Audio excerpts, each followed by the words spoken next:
some people, being at this conference, I found that some people are surprised that someone from Cuyahoga County would actually show their face in a group like that.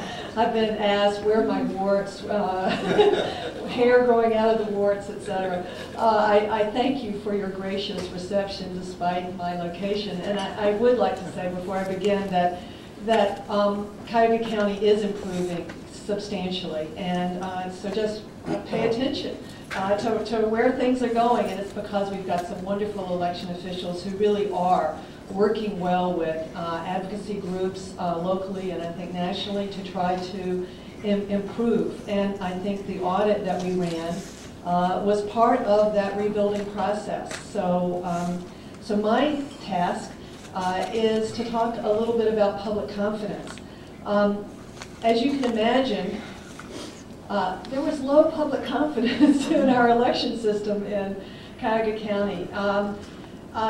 Part of what we've learned, and in this conference and also on the ground, is that among this kind of group, advocates of audits and election integrity, we find it a truism that transparency, particularly via activities like audits and other disclosures, will actually raise public confidence, even if mistakes are found.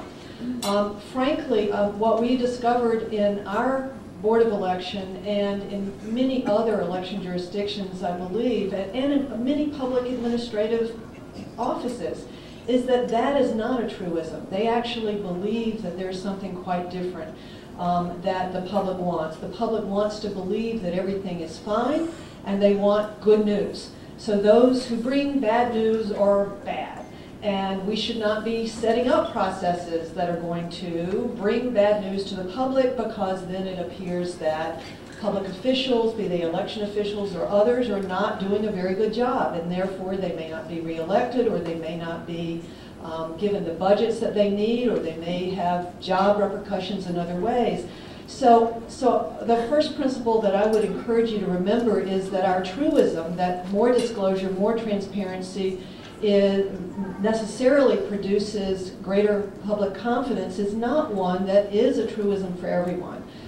So how do we get to the point where those who are disbelievers or don't see the connection between transparency and public confidence can be persuaded?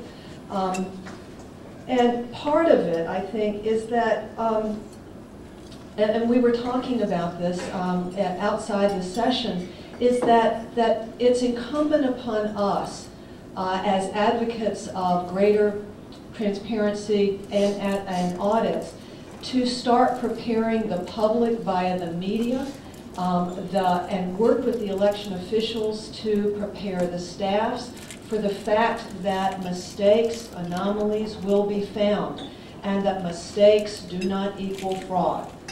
Now in Cuyahoga County, of course, that was a big fear.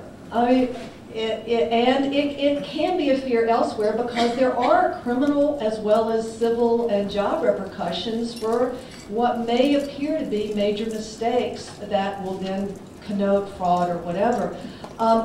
But we need to remember that's the point, that mistakes do not equal fraud, that mistakes can equal mistakes to be corrected, and that it's a learning process for all of us, including the public, and it is an important point.